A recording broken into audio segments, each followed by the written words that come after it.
بسم اللہ الرحمن الرحیم۔ السلام علیکم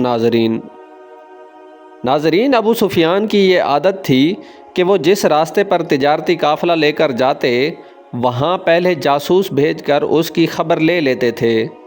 چنانچہ ابو سفیان نے اپنے جاسوس حجاز کی سرزمین والے راستے کی خبر لینے کے لیے بھیجے تو انہوں نے آ کر ابو سفیان کو بتایا کہ محمد صلی اللہ علیہ وآلہ وسلم آپ کے قافلے پر حملہ کرنے کے لیے مدینہ سے نکلے ہوئے ہیں۔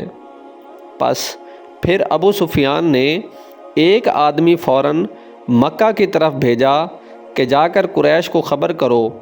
جب ابو سفیان کا ایلچی مکہ والوں کے پاس پہنچا تو مکہ کے سرداروں نے فوراً نبی اکرم صلی اللہ علیہ وآلہ وسلم کے خلاف جنگ کی تیاری شروع کر دی۔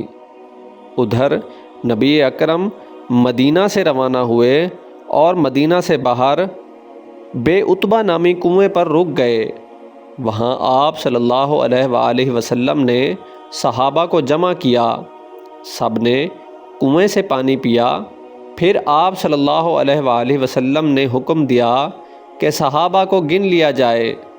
لہٰذا معائنہ کرنے پر معلوم ہوا کہ مسلمانوں کی کل تعداد 313 ہے، 5 گھوڑے اور 70 اونٹ موجود ہیں۔ آپ صلی اللہ علیہ وآلہ وسلم نے طلحہ بن عبید اور سعید بن زید رضی اللہ تعالی عنہما کو جاسوسی کی ذمہ داری سونپی کہ آپ آگے جا کر ابو سفیان کے قافلے کی خبر دیں۔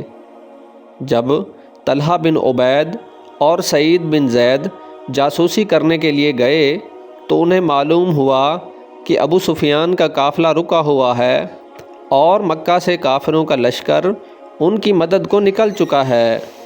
دونوں صحابہ کرام نے یہ خبر رسول اکرم صلی اللہ علیہ وآلہ وسلم کو دی۔ چنانچہ آپ صلی اللہ علیہ وآلہ وسلم نے تمام صحابہ کو جمع کیا اور ان سے مشورہ کیا، کیونکہ آپ صلی اللہ علیہ وآلہ وسلم مدینہ سے جنگ کے ارادے سے نہیں بلکہ محض ایک تجارتی قافلے کو روکنے کے لیے نکلے تھے۔ اس پر سب صحابہ نے اپنی اپنی رائے دی۔ حضرت مقداد رضی اللہ تعالی عنہ نے کہا کہ اے اللہ کے رسول، آپ صلی اللہ علیہ وآلہ وسلم کو جو حکم اللہ کی طرف سے ملا ہے آپ صلی اللہ علیہ وآلہ وسلم اس پر عمل کریں، ہم آپ صلی اللہ علیہ وآلہ وسلم کے ساتھ ہیں۔ تمام صحابہ، انصار و مہاجرین کی رائے یہی تھی کہ جیسا اللہ اور اس کا رسول چاہیں ہم ویسا ہی کریں گے۔ جس پر رسول صلی اللہ علیہ وآلہ وسلم نے فرمایا کہ اے صحابہ، آگے بڑھو، اللہ نے مجھ سے وعدہ فرمایا ہے کہ ہم آپ کو فتح دیں گے۔ بس پھر وادی زفران سے نکل کر آپ صلی اللہ علیہ وآلہ وسلم بدر کے مقام پر پہنچے۔ اس وقت تک قریشی لشکر بھی بدر کے مقام پر پہنچ چکا تھا۔ جب مسلمان اور مکہ کے سرداروں کے لشکر آمنے سامنے ہو گئے تو ابو سفیان اپنے تجارتی قافلے کا رخ تبدیل کر کے وہاں سے بچ نکلے اور مکہ کی طرف واپس چل پڑے۔ بس بدر کے مقام پر دونوں افواج نے پڑاؤ ڈال دیا۔ رات کو سخت بارش ہوئی جس سے مسلمانوں کو تو کوئی اثر نہ ہوا، لیکن کافروں کے خیموں میں پانی داخل ہو گیا اور وہ سخت اذیت میں مبتلا ہو گئے۔ صبح ہوئی، دونوں جماعتوں نے صف بندی شروع کر دی۔ صف بندی کے بعد جنگ کا باقاعدہ اعلان ہوا۔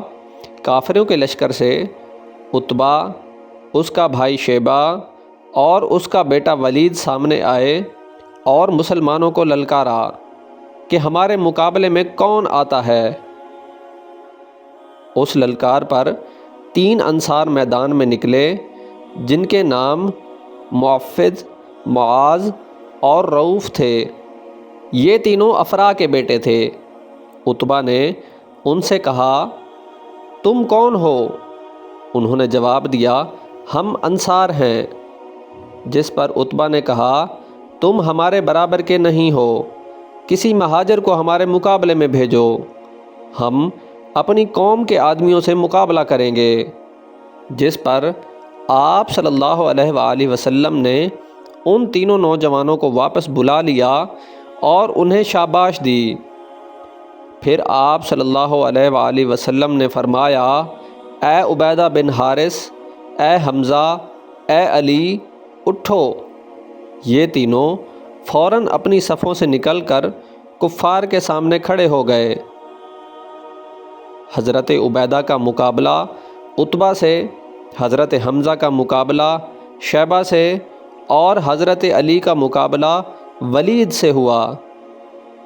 حضرت حمزہ اور حضرت علی نے پہلے ہی وار سے دونوں کو جہنم واصل کر دیا، جبکہ حضرت عبیدہ کے درمیان تھوڑی سی جنگ ہوئی۔ بالآخر حضرت عبیدہ نے بھی عتبہ کو جہنم واصل کر دیا اور خود بھی معمولی زخمی ہو گئے۔ بس اس کے بعد گھمسان کی جنگ ہوئی اور مسلمانوں کو فتح نصیب ہو گئی۔ مسلمانوں کے 313 کے لشکر نے کفار کے 1000 کے لشکر کو بچھاڑ کر رکھ دیا۔ یہ جنگ مسلمانوں کے لیے حوصلے کا موجب بنی، حالانکہ یہ مسلمانوں کے خاص طور پر مہاجرین کے عزیز رشتہ داروں میں سے تھے۔ حضرت ابو عبیدہ ابن جراح رضی اللہ تعالی عنہ نے اس جنگ میں اپنے باپ کو قتل کیا۔ حضور صلی اللہ علیہ وآلہ وسلم کے خاص رشتہ دار اس جنگ میں آپ صلی اللہ علیہ وآلہ وسلم کی مخالفت میں مارے گئے۔ آپ صلی اللہ علیہ وآلہ وسلم نے کفار کی لاشوں کو جمع کر کے ایک کنویں میں ڈلوا دیا اور یوں مسلمان فاتح بن کر مدینہ کی طرف لوٹے۔